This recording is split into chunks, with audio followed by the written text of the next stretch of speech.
चलिए देखते हैं आज 8 नंबर सवाल को। ठीक है, ये भी बहुत ईजी है, सिर्फ क्वेश्चन को समझ जाइए। क्वेश्चन को समझने के बाद इसको फिगर बनाना पड़ेगा, क्योंकि फिगर जब बनाते हैं ना तो क्या होता है कि फिगर से ही हम लोग को समझ में आता है कि कहाँ पर कौन सा सूत्र लगाना है और कहाँ पर कौन सा सूत्र को छोड़ना है। ठीक है, क्योंकि फिगर हमारे लिए बहुत ही इंपॉर्टेंट होता है, खास करके इस वाला एक्सरसाइज के लिए। ठीक है, ये एक्चुअली फिगर से ही रिलेटेड सवाल है, क्योंकि हम लोग जो सवाल जो बनाते आ रहे हैं इसमें देख रहे हैं कितना जितना भी सवाल है उसमें सब फिगर है कि नहीं। तो चलिए इसको भी देख लेते हैं, थोड़ा सा बहुत मज़ेदार है ना। तो चलिए देख लेते हैं कि ये क्वेश्चन क्या है। कहता है कि ऊंचाई 2.4 और व्यास 1.4 वाले एक ठोस बेलन में से, ठीक है, एक बेलनाकार है वस्तु है और उस बेलनाकार वस्तु की जो ऊंचाई है कितना है 2.4 है और उसका व्यास जो है 1.4 है। ठीक है, बोलता है इस बेलन में से इसी ऊंचाई, मतलब इतना ही ऊंचाई वाला और इसी व्यास यानी इतना ही व्यास वाला एक शंकु आकार, एक शंकु के आकार का, ठीक है, खोल काट लिया गया है। शेष बचे ठोस का निकटतम वर्ग सेंटीमीटर तक पृष्ठीय क्षेत्रफल ज्ञात कीजिए। मतलब एक बेलनाकार वस्तु था, मान लीजिए ना कि कोई पेड़ को काटे हैं, पेड़ होता ना पेड़, ऐसे मान लीजिए जो क्या है पेड़ है, तो ये वाला हिस्सा को मान लीजिए यहाँ से यहाँ काट देंगे तो ये मेरा क्या हो जाएगा, ये जो मेरा क्या हो जाएगा बेलनाकार बन जाएगा, बनेगा ना गोल, ऊपर नीचे गोल बन जाएगा। तो यहाँ से क्या बोलता है उसके भीतर से एक शंकु के आकार का क्या किया गया, काट लिया गया, मतलब उसको कैसे खोखला किया गया भीतर में कि उसका भीतर में एक शंकु के आकार का मतलब खोल बन गया, मतलब खाली जगह बन गया। तो बोलता है कि इसका पृष्ठीय क्षेत्रफल ज्ञात कीजिए। पृष्ठ में तो कहाँ कहाँ रंग कर सकते हैं, एक देखिए जिधर से हम खोखला करेंगे उधर से तो हम रंग नहीं कर सकते। मान लीजिए हमको ऊपर से खोखला करना है यहाँ से, तो क्या होगा कि शंकु आकार का जो वस्तु होगा ना इस प्रकार से होगा, व्यास बोल दिया उतना ही व्यास है और इसकी ऊंचाई भी उतना ही है। तो हम इधर से अगर खोखला करेंगे ना तो इसको पहले खोखला करना पड़ेगा, उसके बाद हम भीतर जा सकते हैं। तो इसका मतलब यहाँ पर हम लोग रंग नहीं कर सकते, कर सकते हैं क्या, नहीं ना। लेकिन यहाँ पर रंग सकते हैं, क्यों, क्योंकि इधर हम खोखला नहीं किए, इधर से करके गए हैं। ये बात नहीं बोला शंकु आकार करेंगे, इधर खोखला हो गया तो फिर शंकु आकार कैसे होगा, वो नहीं हो सकता। इसका मतलब ये वाला भाई नीचे वाला में हम लोग क्या कर सकते हैं, रंग कर सकते हैं और इसके चारों ओर रंग कर सकते हैं इस बेलनाकार में। ठीक है, बेलना में रंग हो गया, ये वाला छूट जाएगा। ठीक है, अब शंकु में कहाँ कर सकते हैं, शंकु इसके भीतर वाला यहाँ पर इसके चारों ओर, यानी शंकु का वक्र पृष्ठीय क्षेत्रफल, बेलन का वक्र पृष्ठीय क्षेत्रफल और ये जो निचली वाला हिस्सा है वो किसके आकार का, वृत्त के आकार का, क्योंकि पेड़ का जब हम हिस्सा को काट लेते हैं ये वाला, तो इसको जब काटते हैं तो ऊपर और नीचे दोनों गोल गोल होता है कि नहीं आकार गोल, तो वृत्त के आकार का है। तो ये वाला वृत्त का आकार का छूट जाएगा, ये वाला वृत्त का आकार शामिल हो जाएगा ना कि नहीं होगा, समझ में आ रहा है ना। तो अब बताइए इसका भी व्यास यानी शंकु का व्यास और बेलन का व्यास दोनों का व्यास सेम है और दोनों का ऊंचाई भी क्या है, सेम है। ठीक है, एक फिगर आपको हम समझाने के लिए बता रहे हैं, बढ़िया से यहाँ पर बनाएंगे। क्या बता रहे हैं कि इसका ऊंचाई भी सेम है और व्यास भी सेम है, लेकिन हम लोगों को जो सूत्र के हिसाब से है बेलन का जो सूत्र होता है यानी पृष्ठीय क्षेत्रफल होता है, क्या होता है वक्र पृष्ठीय क्षेत्रफल 2πr/h होता ना। तो उसके लिए व्यास दे दिया है, त्रिज्या निकाल लेंगे, इसका व्यास दे दिया है ना, त्रिज्या निकाल लेंगे।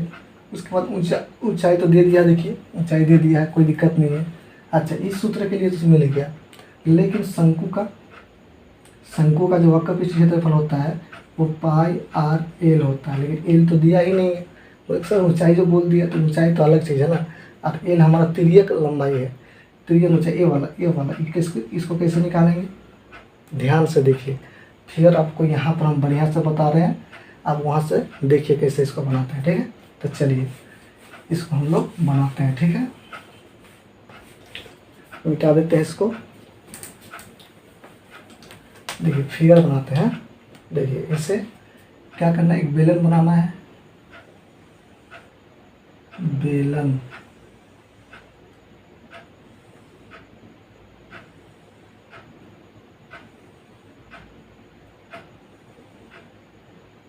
बना दिया बेलन। अब इसको क्या किया गया, खोखला किया गया, ऊपर से खोखला करते हुए एक शंकु आकार दिया गया। देखिए बन गया शंकु के आकार का।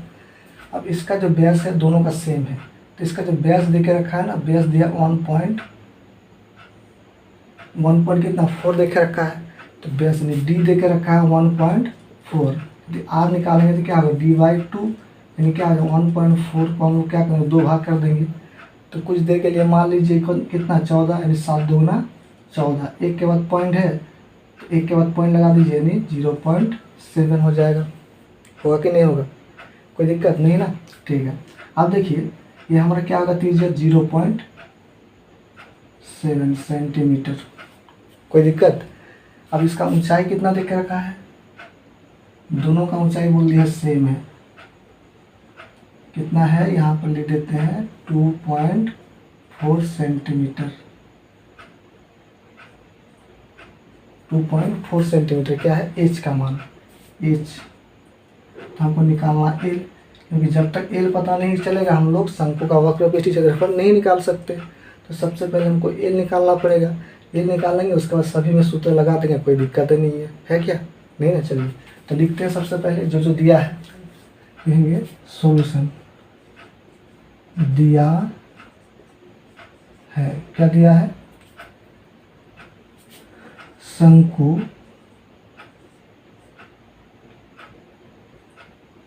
आकार, या फिर इसे लिख देते हैं शंकु आकार,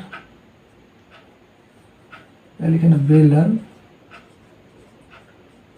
एवं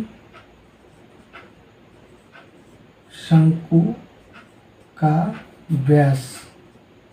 बेलन एवं शंकु का व्यास कितना हो जाएगा, व्यास मतलब d 1.4 दिख रखा है, इसीलिए त्रिज्या हमारा क्या हो जाएगा, त्रिज्या मतलब r बराबर d/2, यानी 1.4/2 हो जाएगा।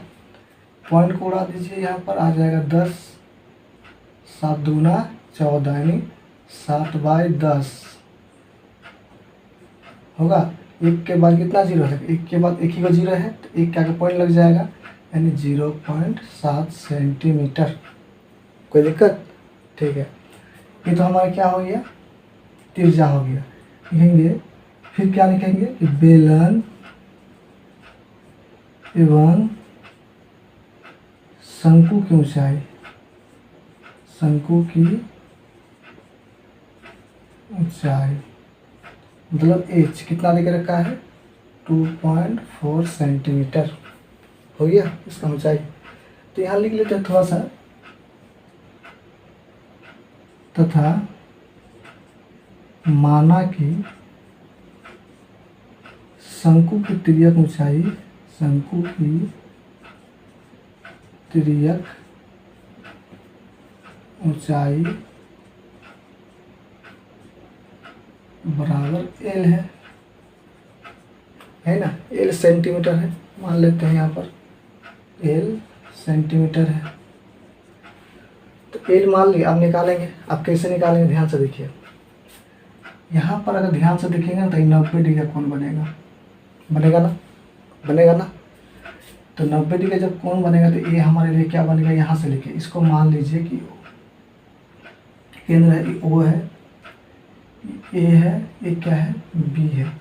तो हमारा ओ ए बी जो है एक समकोण त्रिभुज बन रहा है ना। तो इसको अगर हम ठीक से देंगे तो ये मेरा लंब हो जाएगा, ये मेरा आधार हो जाएगा, ये मेरा कर्ण हो जाएगा। होगा कि नहीं होगा, समझ जाइए ध्यान से। अगर ये मेरा 90 डिग्री हो रहा है तो ये वाला क्या हो जाएगा मेरा, अगर इसको हम उलाट देते थोड़ा सा, ठीक है, हम इसको ऐसे बना देते हैं कुछ देर के लिए। ये मेरा क्या है, वो ऊपर लेके चल गए, ये यहाँ आ गया, बी यहाँ आ गया, इसको उलाट के ऐसे कर दिए तो यहाँ 90 डिग्री हो गया। तो ये मेरा आधार, ये मेरा लंब, ये मेरा कर्ण हो गया। तो ए बी कितना दिख रखा है 0.7 दिख रखा है ना, और ओ ए कितना दिख रखा है 2.4 दिख रखा है ना। तो हम क्या कर सकते हैं, पाइथागोरस प्रमेय लगा के कर्ण निकाल सकते हैं ना। तो लगा देंगे, यहाँ पर लिख देते हैं कि इसीलिए समकोण त्रिभुज ओ ए बी में, ठीक है, ओ ए बी में, ठीक है, लिख देते हैं यहाँ पर पाइथागोरस प्रमेय से, पाइथागोरस प्रमेय से, पाइथागोरस प्रमेय क्या कहता है, कर्ण का स्क्वायर, कर्ण मतलब ओ बी का स्क्वायर, ओ बी का स्क्वायर बराबर क्या हो जाएगा, लंब मतलब ओ ए का स्क्वायर प्लस आधार ए बी का स्क्वायर। ये मेरा लंब है, ये मेरा आधार है। तो ओ बी तो रहने देंगे, ओ ए क्या है हमारा 2.4, इसका स्क्वायर, तो इसका क्या है 0.7 का स्क्वायर, ए बी 0.7 है, ठीक है। 24 का स्क्वायर 500, ये कितना होता है 576 ना, 576, ठीक है। इसके बाद 7 का स्क्वायर कितना होता है 49, एक के बाद पॉइंट दे दिए, सॉरी 49, तो यहाँ 2 के बाद पॉइंट लग जाएगा, एक के बाद है तो 2 के बाद लग जाएगा, यहाँ 1 के बाद है तो 2 के बाद लग जाएगा, यानी 0.49 हो जाएगा ना, ठीक है। अब दोनों को जोड़िए 576 और 49, इसको जोड़ेंगे तो 25 का 2 हाथ में रहा, 2, 25 का यहाँ पर कितना 2 रहा हाथ में, तो 25 का 5, देखिए 7, 4, 11, 12 का 2 हाथ में रहा 6, इतना हो गया, इतना हो गया, ठीक है। ये कितना आ गया 625, 2 के बाद पॉइंट है, 2 के बाद पॉइंट लगा दिए, तो इधर ओ बी का स्क्वायर, स्क्वायर को स्क्वायर लेके चले जाइए, √625/100 कर सकते हैं। अब बोलेगा सर कैसे, ध्यान से देखो, 2 के बाद पॉइंट है कि नहीं है, 2 के बाद, तो पॉइंट को जैसे उड़ाएंगे तो नीचे 1 और 2 को संख्या है, इसलिए 2 0 हो गया, ठीक है। ओ बी, बोलिए 625 किसका स्क्वायर था 25 का, और 100 किसका स्क्वायर होता है 10 का, 10 निकल गया।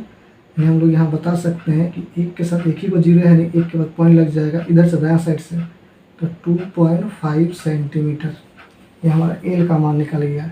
हम लिख सकते हैं इसीलिए एल बराबर, यानी ओ बी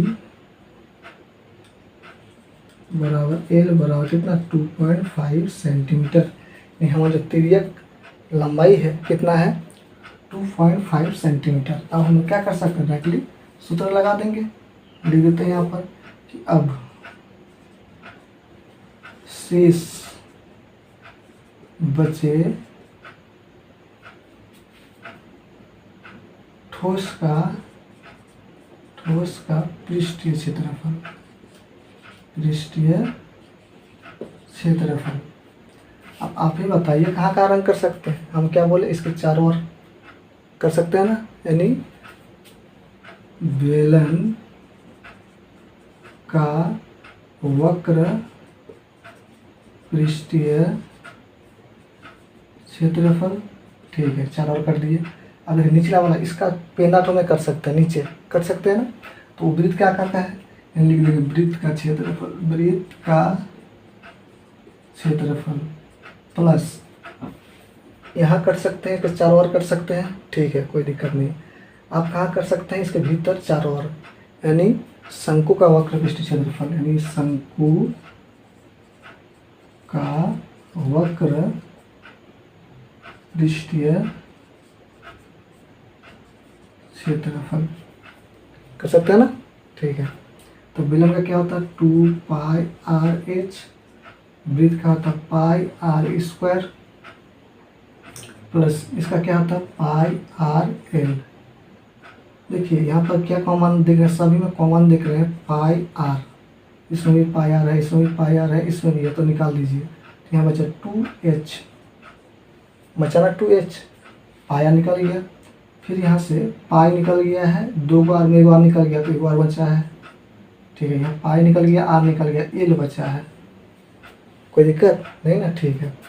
पाई का मान 22/7, आर का मान कितना है देखिए तो त्रिज्या हमारा यानी 0.7, ठीक है।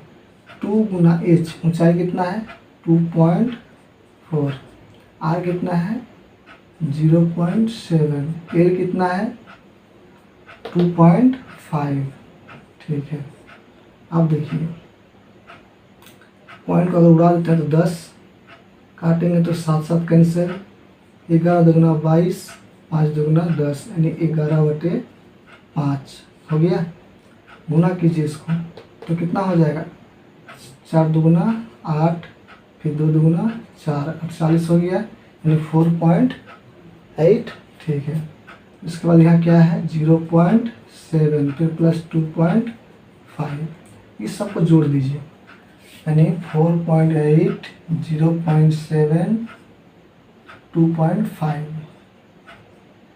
जोड़ देंगे, कितना हो जाएगा 7 5 कितना होता है 12, 12 हो गया, 12 8 20, हाथ में रहा 2 पॉइंट दे दिए, 4 2 कितना 4 और 2 6 और 2 8,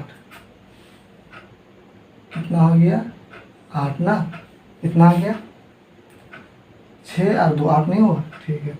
अब देखिए 11/5 गुना 8, इस टोटल जो किया कितना, क्योंकि पॉइंट के बाद 0 का कोई वैल्यू है नहीं है, कोई दिक्कत नहीं, ठीक है। अब देखिए 8 गरम 88/5 अब सेंटीमीटर स्क्वायर क्षेत्रफल निकाल है। अब इसको थोड़ा सा भाग दे दिए, क्यों, क्योंकि यहाँ पर क्वेश्चन बोला गया है कि निकटतम वर्ग सेंटीमीटर में ज्ञात कीजिए, मतलब इसको जब भागा देंगे ना तो पॉइंट में जो भी मान आएगा तो किसके नज़दीक में है।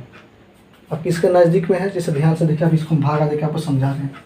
ये कितना है 88 को 5 से भागा देंगे तो कितना 5 1 कम 5, यहाँ 3 आएगा, 8 उतर जाएगा, 5 7 35, कितना आ जाएगा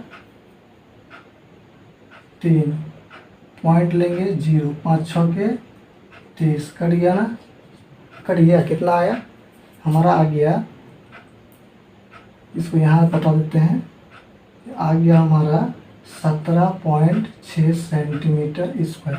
अब आपसे हम पूछते हैं ये 17 तो पूरा ये है 0.6, तो बताइए, तो इस अगर हम 17 तरफ पीछे तरफ आते हैं तो हमको 6 कदम पीछे आना पड़ेगा। यदि हम 4 कदम आगे चल जाते हैं तो 18 में पहुंच जाएंगे। तो निकटतम मान मेरा कौन सा हो जाएगा 17 कि 18।